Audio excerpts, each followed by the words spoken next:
সুপ্রিয় দর্শক আসসালামু আলাইকুম। আজকের পর্বে আমি আপনাদের সাথে গরুর ফ্যাপসা ভুনা করার খুবই সুস্বাদু একটি রেসিপি শেয়ার করব।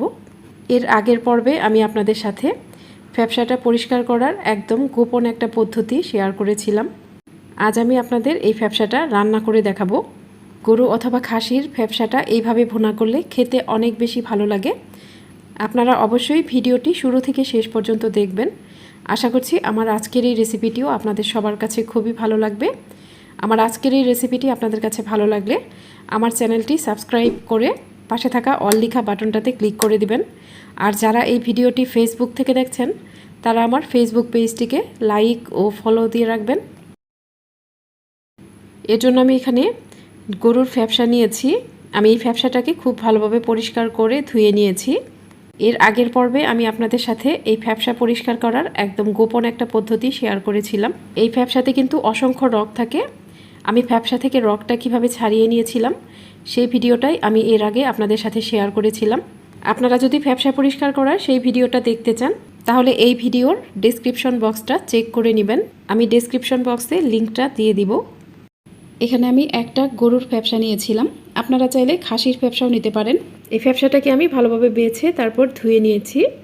এখানে কিন্তু অনেকটুকু ফ্যাপসা হয়েছে।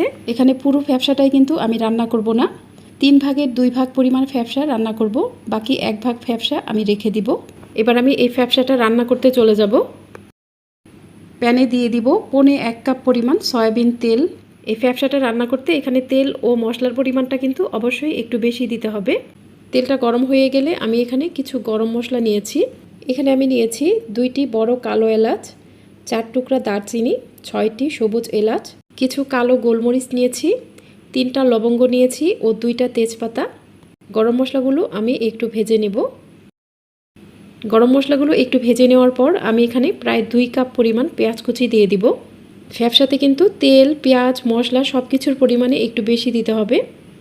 পেঁয়াজ কুচিটাকে আমি নেড়ে চেড়ে ভালোভাবে ভেজে নেব। পেঁয়াজ কুচিটা আমি একটু বাদামি করে ভেজে নেব। পেঁয়াজ কুচিটা যখন এরকম হালকা বাদামি কালার হয়ে যাবে তখন আমি এখানে দিয়ে দিব উঁচু করে 1 টেবিল চামচ পরিমাণ রসুন বাটা, দিয়ে দিব 1 টেবিল চামচ পরিমাণ আদা বাটা। খেয়াল করুন এখানে আমি রসুন বাটার থেকে আদা বাটাটা একটু কম নিয়েছি। আদা রসুন বাটাটা আমি খুব ভালোভাবে নেড়ে চেড়ে নিব। এই বাটা মশলাটা আমি খুব ভালোভাবে কষিয়ে নেব যেন এর কাঁচা গন্ধটা চলে যায়। বাটা মশলাগুলো যখন ভালোভাবে কষানো হয়ে যাবে তখন আমি এখানে গুঁড়া মশলা দিয়ে দিব। প্রথমে আমি এখানে দিয়ে দিব 1/2 টেবিল চামচ পরিমাণ হলুদের গুঁড়া, দিয়ে দিব 1.5 টেবিল চামচ পরিমাণ মরিচের গুঁড়া। ঝালটা অবশ্যই আপনারা এখানে নিজেদের টেস্ট অনুযায়ী দিবেন, তবে এই ফ্যাপসা ভুনাটা একটু ঝাল ঝাল খেতেই বেশি ভালো লাগে। এরপর দিয়ে দিব 1 টেবিল চামচ পরিমাণ ধনিয়ার গুঁড়া, দিয়ে দিব 1 টেবিল চামচের থেকে একটু কম পরিমাণ জিরার গুঁড়া। এরপর আমি এখানে স্বাদ অনুযায়ী লবণ দিয়ে দিব। এবার সব কিছুই খুব ভালোভাবে নেড়ে চেড়ে মিশিয়ে নেব। এই মশলাটা আমি পেঁয়াজের সাথে কিছুক্ষণ ভালোভাবে নেড়ে চেড়ে নিব। মশলাটা পেঁয়াজ কুচির সাথে কিছুক্ষণ ভালোভাবে নেড়ে চেড়ে নেওয়ার পর আমি এখানে কিছুটা পানি দিয়ে দিব। পানি দেওয়ার পর সব কিছু ভালোভাবে নেড়ে চেড়ে নিব। এই মশলাটা আমি খুব ভালোভাবে কষিয়ে নিব। মশলাটা কিন্তু অবশ্যই একটু সময় নিয়ে ভালোভাবে কষিয়ে নিতে হবে। এখানে মশলাটা যত ভালোভাবে কষানো হবে রান্নার টেস্ট কিন্তু ততই বেশি ভালো হবে। মশলাটা যখন খুব ভালোভাবে কষানো হয়ে যাবে, দেখুন মশলা থেকে যখন এইরকম অনেকটা তেল বের হয়ে আসবে তখন আমি এখানে ফ্যাপসাগুলো দিয়ে দিব। মশলার সাথে ফ্যাপসাটা আমি খুব ভালোভাবে নেড়ে চেড়ে মিশিয়ে নেব। আমি এই মশলার সাথে ফ্যাপসাগুলো কিছুক্ষণ ভালোভাবে নেড়ে চেড়ে ভেজে নেব। ফ্যাপসার সাথে মশলাটা ভালোভাবে ভেজে নেওয়ার পর আমি এখানে কিছুটা পানি দিয়ে দিব। আমি এখানে 1 কাপের মতো পানি দিয়ে দিলাম। এই পানি দিয়ে আমি ফ্যাপসাটা ভালোভাবে কষিয়ে নেব। প্যানটা ঢাকনা দিয়ে ঢাকবো না, ঢাকনা খুলেই আমি ফ্যাপসাটা ভালোভাবে নেড়ে চেড়ে কষিয়ে নিব। আমি এটা প্রায় 10 মিনিটের মতো এইভাবে নেড়ে চেড়ে কষিয়ে নিয়েছি। ফ্যাপসাটা কিন্তু খুব ভালোভাবে কষানো হয়ে গেছে। এখন আমি এখানে ঝোল দিয়ে দিব। আমি এখানে 3 কাপ পরিমাণ পানি দিয়ে দিব। একটু নেড়ে মিশিয়ে নেওয়ার পর প্যানটা ঢাকনা দিয়ে ঢেকে দিব। চুলার মিডিয়াম আঁচে আমি এই ফ্যাপসাটা রান্না করব।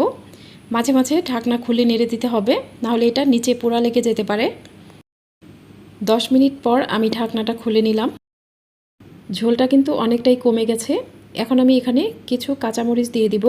আমি কাঁচামরিচের মাথার অংশটা একটু কেটে নিয়েছি। এরপর আমি এখানে কিছু রসুনের কোয়া নিয়েছি। রসুনের কোয়াগুলোকে খোসা ছাড়ানোর পর আমি এরকম একটু গোল গোল করে কেটে নিয়েছি। এখানে আমি রসুনের কোয়াগুলো দিয়ে দিব।